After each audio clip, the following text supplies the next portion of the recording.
They say you should never bite the hand that feeds you. But Matthew Ryan didn't just bite it.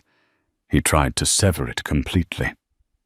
He stood in the penthouse of the Plaza Hotel, swirling a glass of 50-year-old scotch, and looked his mistress in the eye. He told her with a cruel smile, "Don't worry, Jessica. The divorce papers are ready. By midnight, my boring, plain little wife will be a memory, and you'll be on my arm." He thought he held all the cards. He didn't know that the boring woman waiting at home didn't just have a trust fund.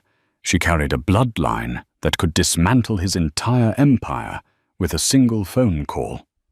This is the story of a man who traded a queen for a pawn and lost the game before he even realized he was playing. The rain in Manhattan didn't wash away the grime. It just made the city sick and treacherous, much like Matthew Ryan himself. Standing at the floor-to-ceiling window of the executive suite at the Pierre Hotel, Matthew adjusted his bespoke Brioni cufflink. He was 42, handsome in a shark-like way, with graying temples that tested well with investors. He was the CEO of Ryan Global, a logistics conglomerate that had seen a meteoric rise in the last 5 years. Most people attributed that success to Matthew's ruthless business acumen. Only Matthew knew the company was currently bleeding cash. He needed a miracle or a merger to survive the quarter. But tonight, business wasn't on his mind. Pleasure was. "Stop pacing, Matthew. You're making me dizzy." A sultry voice purred from the velvet chaise lounge behind him. Jessica Vance, his 26-year-old director of marketing, stretched like a cat. She was everything his wife wasn't: loud, demanding, vibrantly sexual, and obsessed with status. She wore a silk robe that cost more than most people's cars, sipping champagne that Matthew had charged to the corporate account. "I'm not pacing," Matthew lied, turning to face her. "I'm thinking. About her." Jessica rolled her eyes, setting the glass down with a sharp clink. "You promised Matthew. You said by the winter solstice gala she'd be gone. That's 2 days away." Matthew sighed, walking over to pour himself a drink. "It's handled, Jess. I've already had Julian draw up the papers. I'm serving her the night of the gala." Jessica sat up, her eyes widening. "At the gala, in front of everyone, isn't that a bit brutal?" "It's necessary," Matthew said, his voice devoid of warmth. "Camilla is difficult in her own silent way. If I do it privately, she'll cry, she'll beg, she'll drag it out. If I do it at the gala, she'll be too humiliated to make a scene. She'll sign just to escape the room. It's a tactical strike." He believed this. To Matthew, his wife, Camilla, was a non-entity. She was the woman he had married 10 years ago, when he was just a mid-level manager, and she was an archivist at the New York Public Library. She was quiet, dressed in muted colors, and despised the spotlight. She was the anchor that had kept him steady, but now that he was a yacht, he felt she was just dead weight. "She's just so beige." Jessica laughed cruelly. "I saw her at the charity luncheon last week. She was wearing this hideous antique brooch. It looked like something dragged out of a coffin. Who wears oxidized silver to a Waldorf event?" Matthew chuckled, joining in the mockery. "That's Camilla. Stuck in the past. She refuses to wear the diamonds I buy her. Says they lack history. She's obsessed with her family's old junk. Honestly, Jess, I'm doing her a favor. She doesn't belong in this world. She belongs in a dusty library." Jessica stood up and wrapped her arms around his neck, smelling of expensive vanilla and ambition. "And I belong right here, on your arm. Imagine the press, Matthew. We'll be the power couple of the decade." "We will," Matthew promised, kissing her deeply. "Just wait 48 hours. once I secure the investment from the Swiss delegation at the gala. I'll drop the papers. Ryan Global will be secure, and I'll be free. He checked his Rolex, a Submariner, that Camilla had given him for their 5th anniversary. He planned to replace it the moment the divorce was final. "I have to go," Matthew said, pulling away. "I have to play the part of the dutiful husband one last time." As he left the hotel suite, stepping out into the cold New York night, he felt invincible. He had no idea that the hideous antique brooch Jessica had mocked was older than the concept of the United States, and that the woman wearing it was currently reviewing his financial records with the precision of a forensic executioner. The Ryan residence was a sprawling townhouse on the Upper East Side, a place of cold marble and modern art that Matthew had chosen. It lacked warmth, which suited the current state of their marriage perfectly. When Matthew entered, the house was silent. He found Camilla in the solarium, a glass room at the back of the house overlooking a manicured garden. She was sitting in a high-backed leather chair, reading a leather-bound book. A cup of tea, long gone cold, sat on the table beside her. Camilla Ryan did not look like a woman of power. She was petite, with pale skin and dark hair pulled back into a severe, simple bun. She wore a grey cashmere cardigan and no makeup.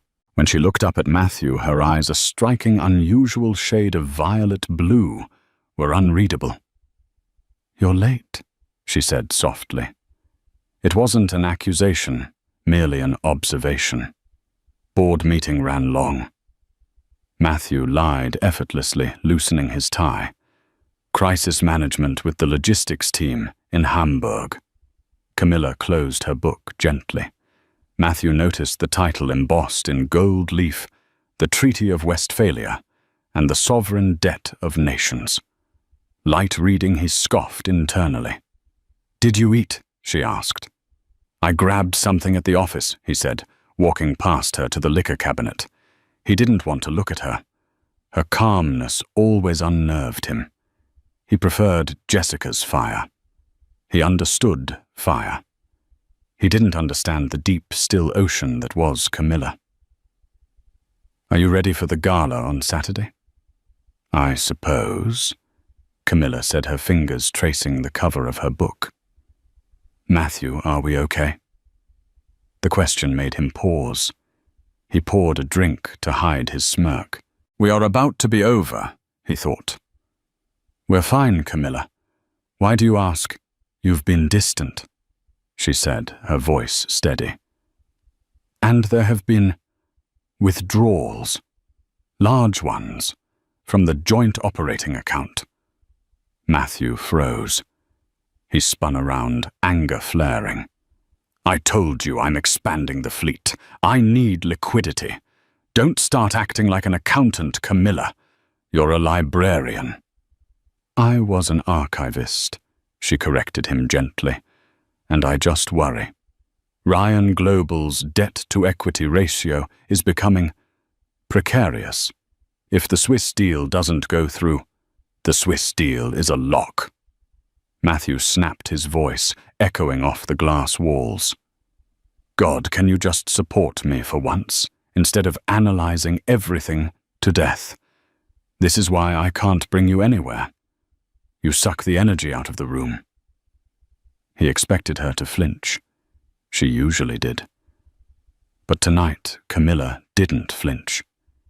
She just looked at him with those violet eyes, a strange expression on her face. It wasn't fear. It looked almost like pessimism, pity. "I only want what is best for you, Matthew," she said. "I made a vow." "Yeah, well, vows change," he muttered, downing his drink. "Wear something decent on Saturday. Not that old rags you usually wear. And for God's sake, leave that ugly ring in the safe." He pointed to her left hand. On her pinky finger, she wore a heavy signet-style ring. It was black onyx, engraved with a crest that was worn down by centuries of use. A griffin holding a key set against a shield. Camilla covered the ring with her other hand, a protective gesture. "This ring has been in my mother's family for 600 years, Matthew."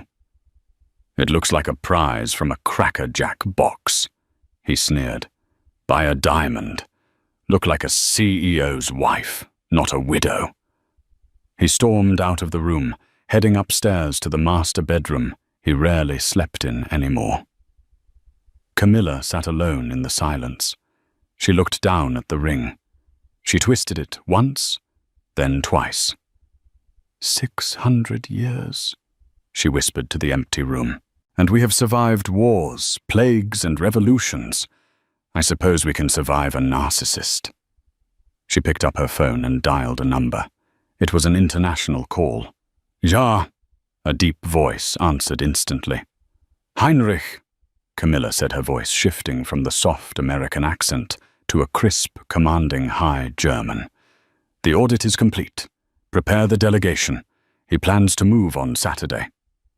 "Understood, Your Highness," the voice replied. "Shall we initiate the protocol?" "Not yet," Camilla said, her eyes hardening. "Let him have his gala. Let him climb to the very top of the mountain. It will make the fall that much more definitive." The grand ballroom of the Metropolitan Museum of Art was transformed into a winter wonderland. White roses, crystal chandeliers, and blue lighting created an atmosphere of icy opulence. This was the social event of the season, the Ryan Global Winter Solstice Gala. Matthew stood at the entrance greeting senators, tech moguls, and hedge fund managers. He looked every inch the titan of industry in his custom tuxedo. Beside him, Camilla stood quietly in a deep navy velvet gown. It was elegant but conservative, high neck, long sleeves. She looked regal, but in Matthew's eyes she looked invisible. "Smile," Matthew hissed through his teeth as cameras flashed. "You look like you're at a funeral." "Perhaps I am," Camilla murmured, though Matthew didn't hear her over the roar of the crowd. The tension in the air was palpable to anyone paying attention. Jessica Vance had arrived. She hadn't entered with Matthew, but she made sure her presence was felt. She wore a scarlet dress that was cut down to her navel and slit up to her hip. It was a dress designed to scream Mistress. She moved through the crowd, laughing too loudly, touching the arms of board members, her eyes constantly darting toward Matthew. "Who is that?" a senator's wife whispered to Camilla. "She seems spirited." "That is my husband's director of marketing," Camilla said politely. "She is very hands-on." Matthew excused himself from Camilla's side, claiming he needed to speak to the catering manager. In reality, he grabbed Jessica's arm and pulled her into the shadow of the Temple of Dendur exhibit. "Are you insane?" Matthew whispered. His face flushed. "That dress, you're practically naked." "I'm celebrating." Jessica smirked, running a hand down his lapel. "It's almost midnight, Matthew. Have you done it yet?" "Not yet. The Swiss delegation is arriving in 20 minutes. I need to sign the deal first. If I serve her papers before I get the money, she might freeze the joint accounts out of Citi. I need that capital secured." "You're stalling," Jessica pouted. "I'm strategizing," Matthew snapped. "Look, go to the bar. Keep the CFO distracted. Once I sign with the Swiss, I'll take Camilla to the VIP lounge and give her the envelope. Then I'll announce you as my partner for the new year. Promise. I promise. She's history, Jess. She just doesn't know it yet." Unbeknownst to them, a waiter standing near a sandstone pillar had paused, holding a tray of champagne. He wasn't looking at them, but his earpiece crackled. "Target confirmed. He intends to execute the separation post-signature," the waiter murmured into his lapel. Across the room, Camilla was standing alone by the champagne tower. She touched her earpiece, hidden beneath her hair. "Understood. Let the Swiss delegation through. It's time to introduce Matthew to the real world." Suddenly, the massive double doors of the ballroom swung open. The music stopped. A hush fell over the crowd. Usually guests arrived one by one, but this was a procession. 6 men in immaculate dark suits walked in, forming a V formation. They didn't look like bankers. They looked like the Secret Service. In the center of the formation walked a tall, older man with silver hair and a monocle, carrying a briefcase made of leather so dark it looked like obsidian. Matthew's eyes lit up. The Swiss. This was it. The Sovereign Bank of Geneva. The injection of $500 million that would save his company and fund his new life with Jessica. He straightened his tie and practically ran to the center of the room to greet them. "Herr Vanderberg," Matthew boomed, extending his hand. "Welcome, I am so honored you could join us." The older man, Vanderberg, did not take Matthew's hand. He looked at Matthew with cold, grey eyes. "Mr. Ryan, we are not here for the festivities." Of course. Strictly business." Matthew laughed nervously, dropping his hand. "We can go to the private study. I have the papers ready for the liquidity injection." "We are not here to give you money, Mr. Ryan," Vanderberg said, his voice projecting across the silent room. "We are here to call in your debts." Matthew froze. The crowd murmured. I beg your pardon. The term sheet." "We agreed."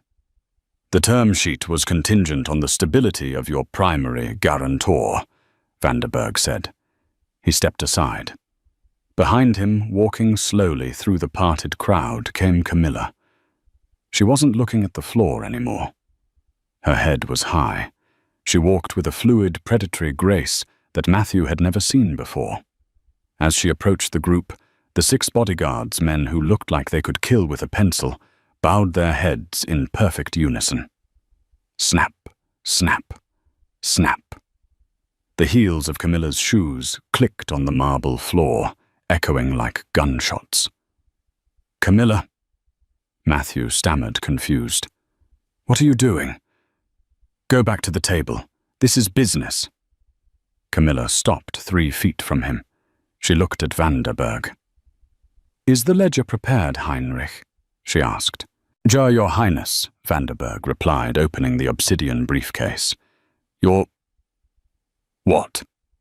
Matthew laughed, a high-pitched, hysterical sound. "Highness, what is going on?" "Camilla, tell these actors to leave." Camilla finally looked at Matthew. Her eyes were cold fire. She reached up and slowly pulled the pins from her hair, letting the dark locks cascade down her back. She looked younger, fiercer, and infinitely more dangerous. "You wanted to replace me, Matthew," Camilla said, her voice ringing clear and authoritative, shedding the meek persona like a snake shedding skin. "You told your mistress you would replace me tonight. I thought I would save you the trouble." She held out her hand. Vanderberg placed a document in it. "This is the deed to Ryan Global," Camilla said, or rather what's left of it. Matthew felt the blood drain from his face.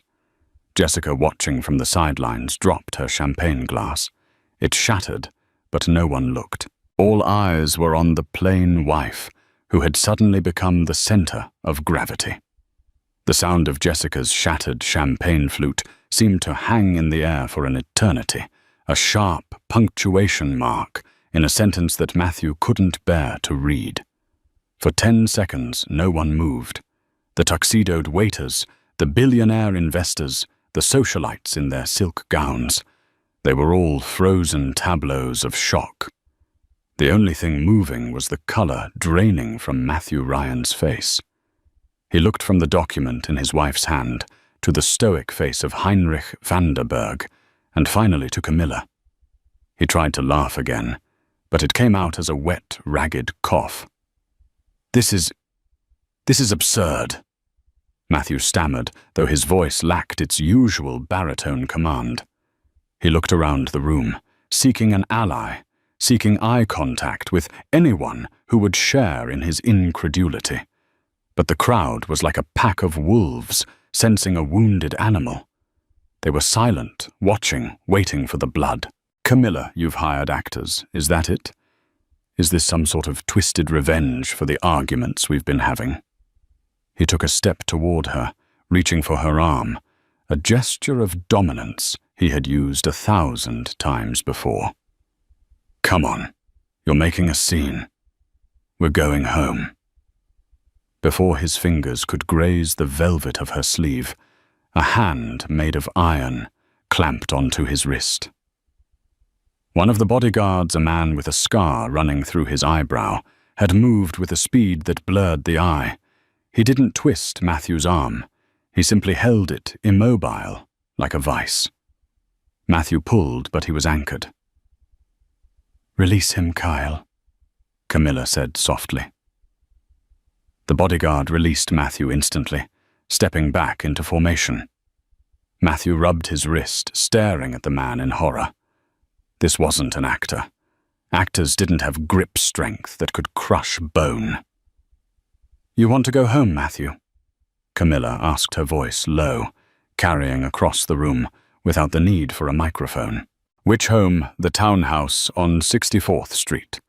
The summer estate in the Hamptons. The penthouse you've been renting under the corporate shell company for your private meetings." She took a slow step forward, her heels clicking rhythmically. "You can't go to any of those places," she said, her tone devoid of malice, which made it all the more terrifying. It was the tone of a judge delivering a sentence. "Because you don't own them. You never did. I built this company." Matthew roared, his humiliation finally igniting into rage. He pointed a shaking finger at the ceiling. "Ryan Global is my name. I built the logistics network. I signed the contracts. You signed the papers, yes." Vanderberg interrupted, his German accent, crisp and cutting. "But who capitalized the venture? Mr. Ryan. Who provided the initial $20 million when the banks laughed you out of the room 5 years ago." Matthew blinked. The Orion Group, a private equity firm in Zurich. "And who is the sole beneficiary of the Orion Group?" Vanderberg asked. Matthew opened his mouth, then closed it. He didn't know. He had never asked. He had been so desperate for the cash, so arrogant in his belief that he was a genius attracting investors, that he had never looked behind the curtain. Vanderberg gestured to Camilla. Camilla lifted her left hand, displaying the ugly black onyx ring Matthew had despised for a decade.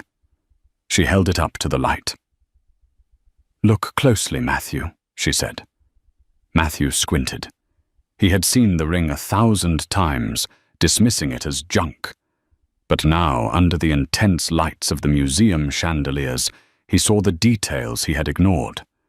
The griffin, the key, the shield. "This isn't just jewelry," Camilla explained, her voice taking on a historical cadence, like a teacher instructing a slow child. "This is the signet of the House of Valois Königsthal. My mother wasn't just a librarian, Matthew. She was the Grand Duchess of Königsthal, a principality that dissolved its borders in 1918, but kept its vaults very much intact." A gasp went through the room. The whispers started immediately. Valois Königsthal. The banking dynasty. The ones who financed the rail lines in the 1800s. The Orion Group, Camilla continued, is an acronym. Our Royal Investment Operations Network. It is my family's private trust. She took another step closer to him. Matthew retreated, his back hitting the edge of the champagne table. "I funded you, Matthew," she whispered, close enough that only he and the front row could hear. "I saw a man with ambition, and no means. I thought if I gave him wings, he would fly. I thought you were a partner. I loved you, so I used my inheritance to build your pedestal." She reached out and straightened his bow tie, a gesture that was mocking in its intimacy. "But you didn't build an empire," she said sadly. "You built a playground for your ego, and you used my money to fund your vices." She turned her gaze slowly, deliberately toward the shadows of the Egyptian temple where Jessica Vance was trying to shrink into the sandstone. "Jessica," Camilla called out. The crowd parted like the Red Sea. Jessica Vance, usually so confident, looked like a deer caught in the headlights of a semi-truck. She clutched her purse, her knuckles white. "Come here, please," Camilla commanded. Jessica didn't want to move, but the social pressure was crushing. She walked forward, her legs shaking in her high heels. She stood next to Matthew, but she didn't look at him. She looked at the floor. "You told my husband that I was boring," Camilla said, her voice smooth. "You told him my jewelry lacked history. You told him I belonged in a dusty library."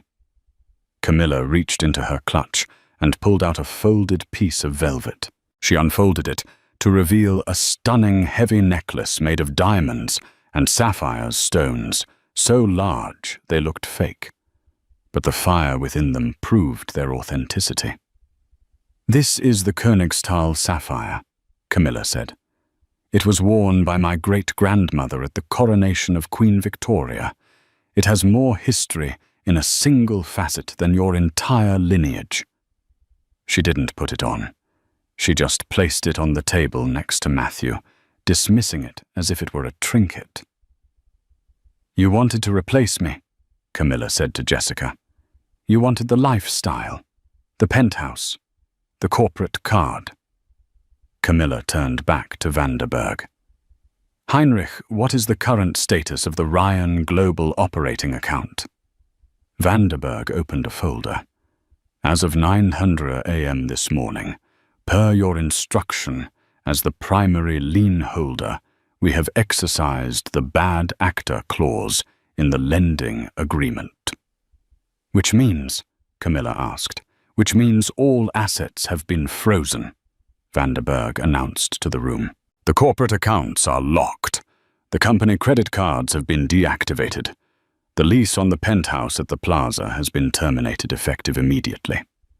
Camilla looked at Jessica. "I hope you brought your own cab fare, Jessica. The company Uber account won't work anymore." Jessica let out a small sob. She looked at Matthew with pure venom. "You said you had the money," she hissed at him. "You said you controlled the board." "I am the board," Matthew shouted, finally snapping. He grabbed a bottle of champagne from the table and hurled it at the floor. It shattered foam, exploding over his patent leather shoes. "You can't do this, Camilla. We have marital laws. Half of this is mine. New York is an equitable distribution state." Camilla smiled. It was a small, sad smile that didn't reach her eyes. "Oh, Matthew," she sighed. "You really should have read the prenuptial agreement you signed. You were so eager to marry me, so eager to lock down the safe girl, that you didn't even have a lawyer look at it." "I signed a standard prenup," Matthew yelled. "No," Camilla corrected. "You signed a royal charter of asset protection. It stipulates that in the event of infidelity, proven by, say, private investigator photos of you and your marketing director entering the Pierre Hotel every Tuesday for the last 6 months, you forfeit all claims to the Königsthal assets." She signaled to one of the bodyguards, who produced a thick manila envelope. Camilla tossed it at Matthew's feet. "The photos," she said, "and the divorce papers. You wanted to serve me tonight. I beat you to it." Matthew looked down at the envelope. He looked at Jessica, who was backing away from him, as if he were contagious. He looked at the Swiss bankers, who regarded him with absolute disdain. He realized with a sickening jolt that he wasn't a CEO anymore. He wasn't a tycoon. He was just a man in a rented tuxedo, standing in a puddle of champagne, unemployed and penniless. But Matthew Ryan was a narcissist, and narcissists do not go down quietly. He straightened his jacket, wiping the sweat from his upper lip. A dark, desperate look entered his eyes. "You think you can destroy me?" He sneered, his voice dropping to a menacing growl. "You think you can just walk in here and take everything I know things, Camilla? I know where the bodies are buried in this company. If I go down, I'm taking the stock price to 0. I'll tell the press everything about your royal family. I'll turn you into a tabloid circus." He thought he had played an ace. He thought the threat of exposure would make her flinch. Camilla didn't flinch. She laughed, a genuine, rich laugh that echoed off the high ceilings. "The stock price?" she asked, wiping a tear of mirth from her eye. "Matthew, you haven't checked your phone in the last hour, have you?" Matthew patted his pocket. He pulled out his phone. The screen was lit up with notifications, hundreds of them. "Open the Market app," Camilla instructed. Matthew unlocked his phone. His thumb hovered over the icon. He tapped it. He stared at the screen. His mouth fell open. 0, he whispered. "Ryan Global is a private entity," Camilla said, her voice turning hard as steel. Orion Group owned 51% of the shares. I owned 51% of the shares. An hour ago, I initiated a hostile buyback of the remaining public float, and then I dissolved the company. You dissolved it?" Matthew gasped. "But that's billions of dollars. You just burned it." "I didn't burn it," Camilla said calmly. "I absorbed it. The logistics network, the trucks, the warehouses. They have all been transferred to a holding company owned by the Königstal Trust. The only thing that was dissolved, Matthew, was your job. And your reputation." She stepped closer, her face inches from his. "I would rather burn $1 billion to ash than let a traitor spend a single cent of it." She turned her back on him, the heavy velvet of her dress swirling around her. "Heinrich," she said, "have security escort Mr. Ryan and Miss Vance off the premises. They are trespassing on a private event." "Private?" Matthew sputtered, looking around at the hundreds of guests. "This is a public gala." "Not anymore," Camilla said over her shoulder. "I just bought the museum for the night. Everyone here is my guest. Except you." As 2 of the massive bodyguards stepped forward, grasping Matthew by the arms, he began to scream. It wasn't a scream of fear, but of broken pride. He thrashed, shouting obscenities, blaming Jessica, blaming Camilla, blaming the world. Jessica Vance didn't scream. She simply wept, her mascara running down her face in black streaks as she was led out behind him. The clicking of her heels, a pathetic echo of her earlier entrance.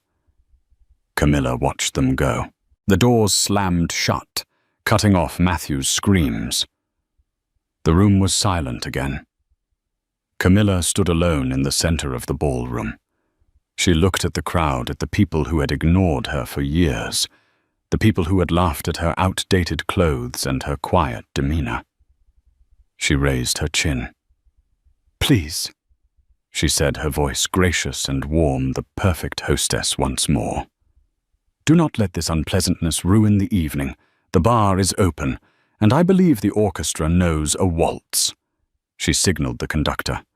The music swelled, a Strauss waltz, elegant and timeless. The guests began to clap. It started slowly, then grew into a thunderous ovation.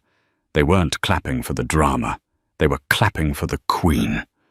But as the music played, Camilla didn't smile. She walked over to the glass wall, looking out over Central Park. The snow was falling harder now. She had won. She had destroyed him. She had reclaimed her dignity. But as she touched the cold glass, she felt a vibration in her pocket. It wasn't her phone. It was a small, sleek pager she hadn't used in 15 years, a device that connected directly to the deeper, darker roots of the Königsthal family in Europe. She pulled it out. The screen was red. It displayed a single message: "The coin has been flipped. They know."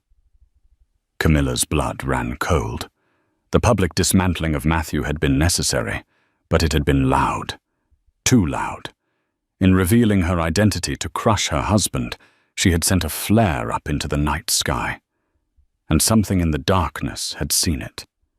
The adrenaline of destruction is a potent drug, but like all drugs, the come-down is brutal. Camilla sat in the back of the armored Maybach, the city lights of New York blurring into streaks of neon and grey rain against the bulletproof glass. The heated leather seat was comfortable. The suspension was silent, and the air smelled of filtered lavender.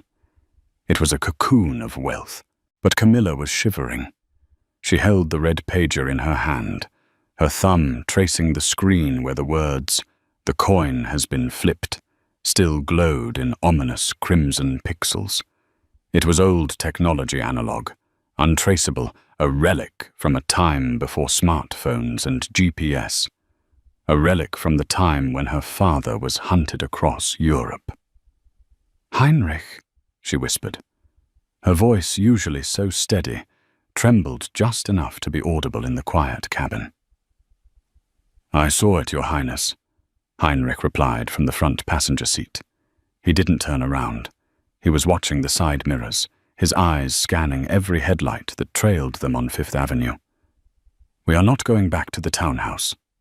"No," Camilla agreed, staring at her reflection in the window. The Königsthal sapphire lay heavy around her neck, a cold noose of diamonds. "The townhouse is a glass box. If they know, if the syndicate knows I am active, a glass box is a coffin." "We are rerouting to the safe house in the meat-packing district," Heinrich said. "Protocol 7, no electronic footprints." Camilla nodded, leaning her head back. She closed her eyes, and the image of Matthew's ruined face flashed in her mind. She had wanted to hurt him. She had wanted to crush his ego to show him that the boring wife he despised was a giant he was too small to comprehend.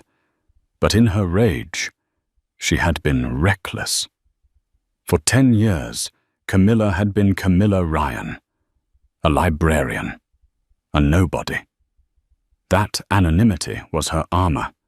It protected her not from poverty, but from the wolves that had torn her family apart in 1998. By standing in that ballroom, by declaring her heritage and wielding the power of the Königsthal Trust, she had lit a bonfire in a dark forest. Now the monsters were coming to investigate the light.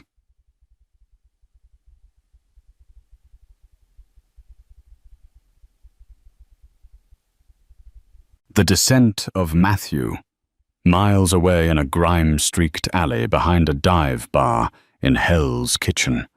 Matthew Ryan was vomiting onto his own patent leather shoes. The rain was freezing, soaking through his tuxedo, turning the fine wool into a heavy, wet shroud. He had been thrown out of the museum by security, literally thrown onto the sidewalk. He had walked for blocks, dazed until the adrenaline crashed and the alcohol took over. He wiped his mouth with the back of his hand. His Rolex was still on his wrist, but his wallet was gone, left in his coat check, which he hadn't been allowed to retrieve. His phone was dead. "Ruined," he muttered to the brick wall. "She ruined me." He kicked a trash can, sending it clattering into a puddle.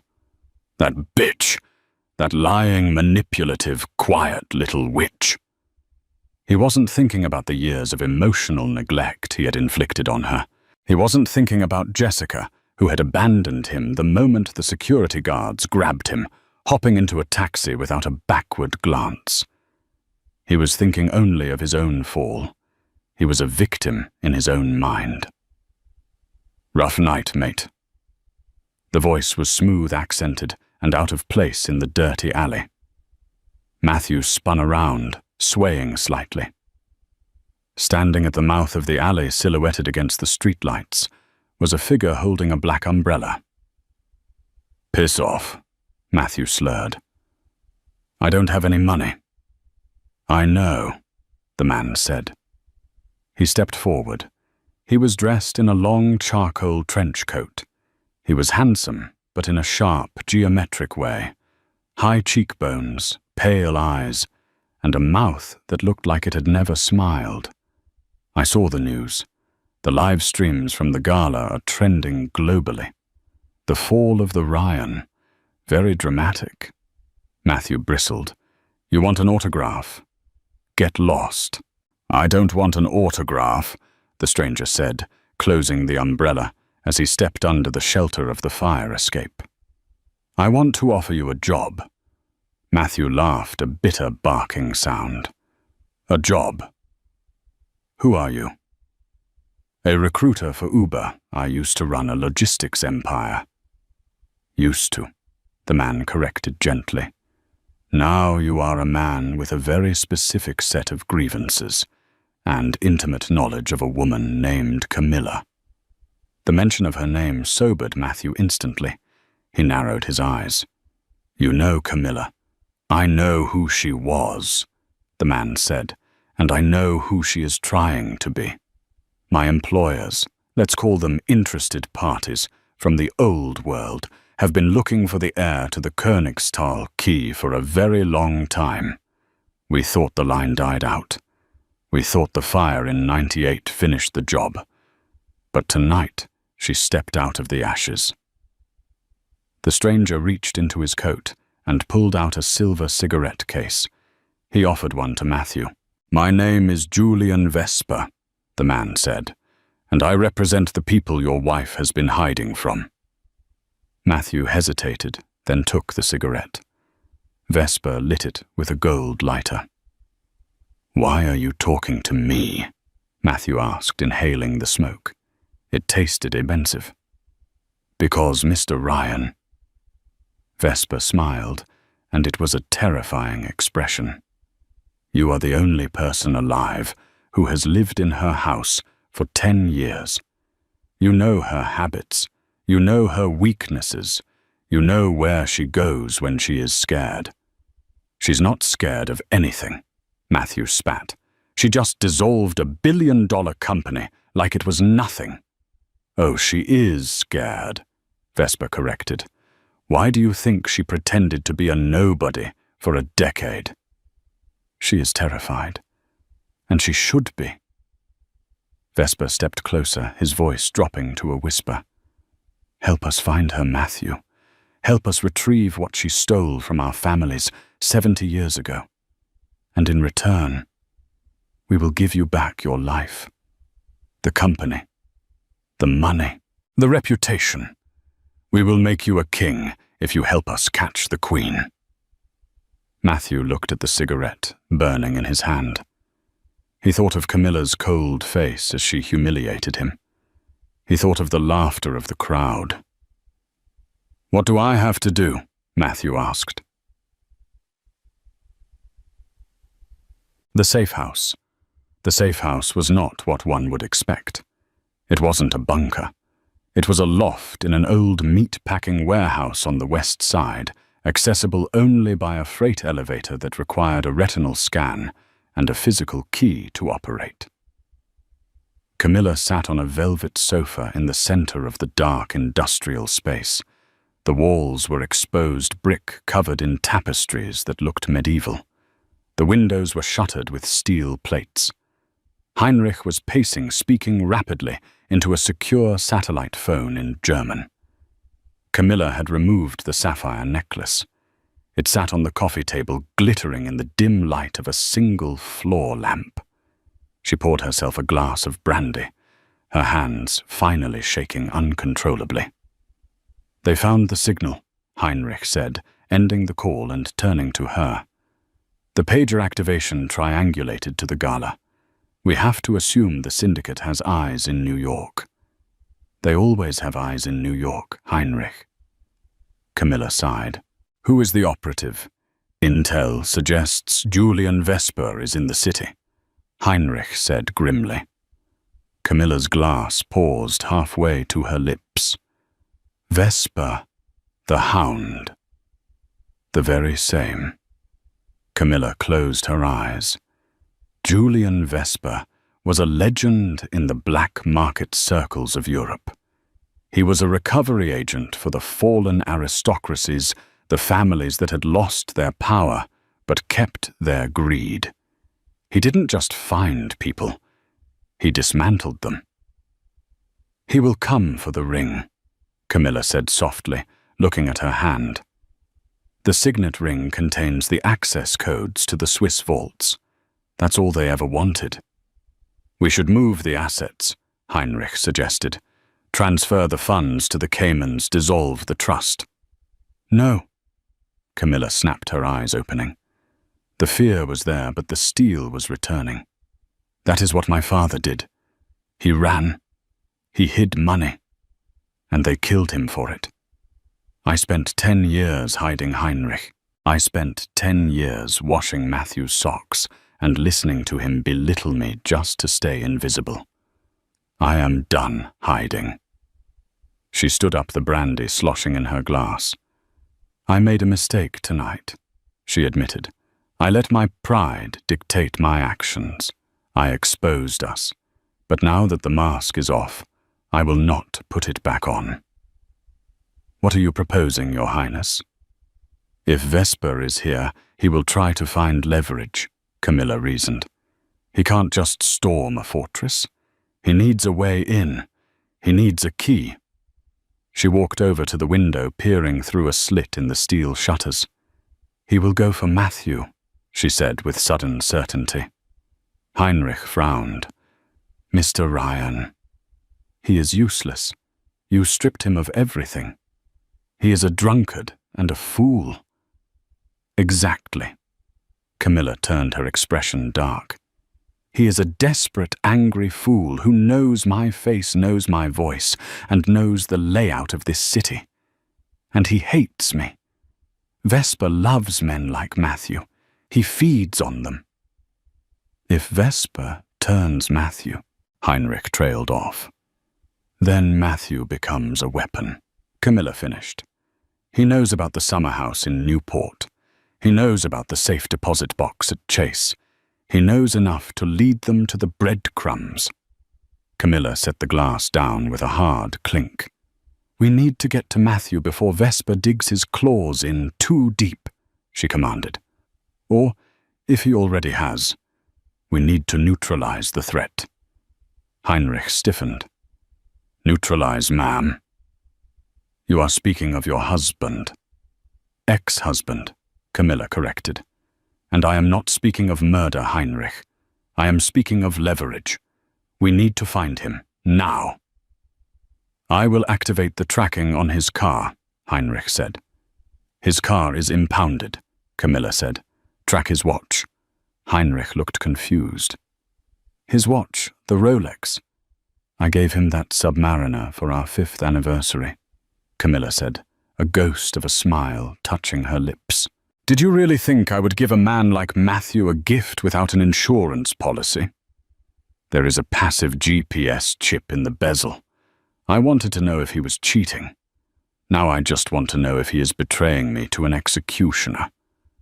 Heinrich typed rapidly on his tablet. A map of Manhattan appeared on the screen. A small red dot was blinking.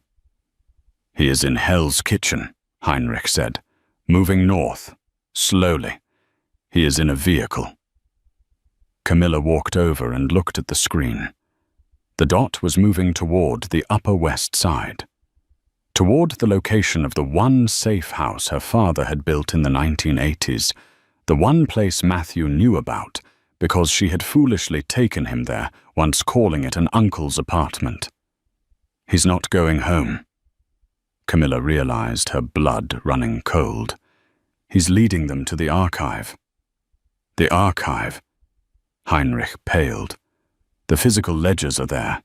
If Vesper gets the ledgers, he gets the names of every ally we have left in Europe, Camilla finished. He can hunt down the entire family tree. She grabbed her coat. Load the car, Heinrich, she ordered, her voice transforming into the icy command of a matriarch, and bring the heavy case, the one we haven't opened since Berlin. Heinrich nodded solemnity. The HK-46 and the flash bangs, Camilla said, checking the chamber of a small silver pistol she pulled from her purse. Matthew wants a war. He's about to find out that logistics isn't the only thing I know how to organize. She strode toward the elevator, the long train of her velvet gown trailing behind her like a shadow. Tonight we stop running, she whispered. Tonight, the Griffin hunts. The interior of Julian Vesper's sedan was silent, save for the rhythmic thrum-thrum of the windshield wipers battling the relentless New York downpour. It was a heavy, suffocating silence, the kind that presses against the eardrums. Matthew sat in the passenger seat, his damp tuxedo smelling of stale champagne and rain. He stared out at the blurred city, clutching the door handle as if he could jump out at any moment. But he wouldn't jump. He was too angry, too desperate, and far too cowardly to face the cold alone. You are shaking, Mr. Ryan, Vesper observed. He wasn't looking at Matthew. His eyes were fixed on the slick asphalt of Columbus Avenue. His driving was terrifyingly precise, smooth, calculated, predatory. I'm cold. Matthew lied, his teeth chattering. No, Vesper corrected softly. You are realizing the magnitude of what you are about to do. You are about to sell the woman you slept beside for 10 years to a group of men who do not believe in mercy. It is a heavy thing, betrayal. It requires a certain flexibility of the soul. Matthew stiffened. She betrayed me first. He snapped, the justification rising like bile in his throat. She lied to me every single day. She pretended to be a nobody. She made me feel small. She stood there tonight and laughed while I lost everything. And so, Vesper purred, turning the wheel to merge onto Central Park West. You seek balance, an eye for an eye, or rather a kingdom for a career. The car slowed as they approached a looming pre-war building on West 72nd Street. It was a fortress of limestone and gargoyles, standing dark and imposing against the stormy sky. Is this it? Vesper asked. Matthew looked up at the building. He remembered the day Camilla had brought him here 3 years ago. It's just my uncle's old pied-à-terre, she had said, her voice light and airy. He keeps some old books here. I need to dust it once in a while. He had waited in the lobby, bored, checking emails on his phone while she went upstairs. He had never asked what books. He had never asked about the uncle. Apartment 4B, Matthew whispered. She calls it the library. Excellent, Vesper said. He didn't park. He simply stopped the car in the middle of the street, engaging the hazard lights. After you, Mr. Ryan. Me? Matthew recoiled. You said you just needed the location. I need access, Vesper said, his voice hardening. He reached into his coat and produced a small, complex-looking pistol with a suppressor attached. It looked like a surgical instrument. The building has a doorman, a keypad. You are a known face. You are the husband. You will walk in, you will smile at the night porter, and you will take us up to 4B. If you hesitate, or if you try to run, well, the rain washes away blood very quickly in this city. Matthew felt the blood drain from his face. He had wanted revenge. Yes, he had wanted his money back. He hadn't signed up for this visceral reality of guns and wet pavement. But looking into Vesper's dead, shark-like eyes, he knew there was no going back. He opened the car door and stepped out into the freezing rain.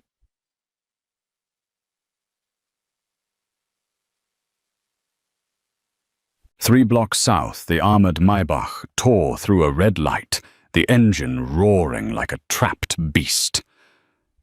"He's stopped," Heinrich shouted from the front seat, the tablet glowing blue on his lap. "The signal is stationary. West 72nd, the Ardsley building."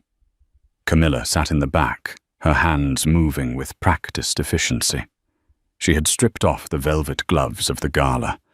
In her lap lay the HK-416 carbine, compact and lethal. She checked the magazine, tapped it into place, and pulled the charging handle. Click-clack. The sound was mechanical, cold, and final. "The archive." Camilla breathed a look of pure horror crossing her face. "He's taking them to the archive." "If they breach the safe room," Heinrich warned. "I know," Camilla cut him off. "The ledger contains the coordinates of the remaining gold reserves. It contains the names of the children of the House of Valois. If Vesper gets that book, he doesn't just destroy me. He destroys the future." She looked out the window. The city she had tried to make her home was now a battlefield. "Ram the entrance." Camilla ordered, her voice devoid of fear. "Ma'am." "You heard me, Heinrich. We don't have time for finesse. Vesper is already inside. If Matthew opens that door, the protocol is breached. Drive this car through the front doors if you have to. We are not letting them leave with that book." Camilla gripped the door handle. She thought of Matthew, the man she had cooked dinner for, the man she had nursed through the flu, the man she had quietly loved despite his flaws. "You fool," she thought, a single tear tracing a hot path down her cheek before she wiped it away. "You poor, greedy fool. You have no idea what you've just unlocked." 2 minutes out," Heinrich announced, flooring the accelerator. Camilla looked down at the sapphire necklace still resting on the seat beside her. The griffin crest seemed to stare back. "God save the king," she whispered bitterly, "because the Queen is coming for his head." The door to apartment 4B didn't creak. It opened with the heavy, oiled silence of a bank vault. Matthew stood on the threshold, his hand trembling on the key. Inside, the air smelled of beeswax, old vellum, and ozone. It wasn't an apartment. It was a mausoleum of information. Floor-to-ceiling shelves lined every wall, filled not with novels, but with leather-bound ledgers dating back to the 18th century. "Beautiful," Julian Vesper whispered, pushing past Matthew. The memory of Europe rotting in a pre-war walk-up. Vesper holstered his pistol, confident in his victory. He walked straight to a podium in the center of the room, where a single thick book rested on a velvet cushion. The cover was crimson leather embossed with the griffin. The red ledger. Vesper murmured, his fingers hovering over it. The names of every illegitimate child, every hidden account, every bribe paid by the House of Valois since 1918. This is leverage over half the governments in the G7. Matthew stood by the door, water dripping from his tuxedo onto the Persian rug. "You have what you want," he stammered. "Now, the deal, my company, my reputation. You promised." Vesper laughed. He didn't turn around. He picked up the book. "Matthew." Vesper sighed. "You really are a logistics man. You see A to B. You never see the cliff in between." Vesper turned the silencer, raised again, leveled directly at Matthew's chest. "There is no company. There is no deal. You are a loose end. and loose ends are untidy. Matthew flinched, squeezing his eyes shut, waiting for the flash. Crash! The front door exploded inward, splintering off its hinges. Before Matthew could scream, a concussive boom shattered the air. A flashbang grenade skittered across the rug, detonating in a blinding wall of white light and deafening sound. Vesper fired blindly, the thwip-thwip of his suppressor lost in the ringing silence. But he was too slow. Through the smoke, a figure moved with terrifying precision. Camilla didn't look like a librarian anymore. She looked like an angel of death in a ruined velvet gown. She stepped through the debris the HK-416 raised. She didn't spray bullets. She fired twice. Crack! Crack! Julian Vesper crumpled the red ledger, slipping from his fingers and hitting the floor with a heavy thud. He grasped his shoulder and his knee, neutralized but alive, writhing in agony. Silence returned to the room, broken only by the wail of sirens rising from the street below. Camilla lowered the weapon. Heinrich stepped in behind her, securing Vesper, with zip ties kicking the gun away from the assassin's hand. Matthew was huddled in the corner, shaking violently, his hands over his ears. He looked up to see his wife standing over him. He expected anger. He expected her to yell, to scream, to cry. But Camilla just looked at him. Her violet eyes were completely clear. "Camilla," Matthew choked out, reaching a hand toward her ankle. He forced me. I didn't want to. Please. I can explain. We can fix this. I can sign a new prenup. I can change. Camilla looked down at him, then at the red ledger on the floor. She gestured for Heinrich to pick up the book. "There is nothing to fix Matthew," she said, her voice incredibly weary. "You broke the seal. You let the wolves in. I'm your husband," Matthew sobbed. "You can't just leave me here. The police are coming." "What do I tell them?" Camilla turned away, walking toward the shattered door. She paused, looking back one last time. "Tell them the truth," she said. "Tell them you tried to replace a wife you didn't know. Tell them you traded a diamond for a piece of glass. Tell them you messed with the House of Valois." She stepped out into the hallway. "Camilla," Matthew screamed, his voice cracking. "Do you hate me that much?" Camilla stopped. She didn't look back. "I don't hate you, Matthew," she said softly. "I don't feel anything for you at all. You are just a bad investment," I finally wrote off. She disappeared into the stairwell, followed by her guard vanishing into the night, just as the heavy boots of the NYPD thundered up the stairs. Matthew Ryan was left alone in the ruin of the archive, kneeling in the wreckage of his own life, while the sirens outside screamed his name.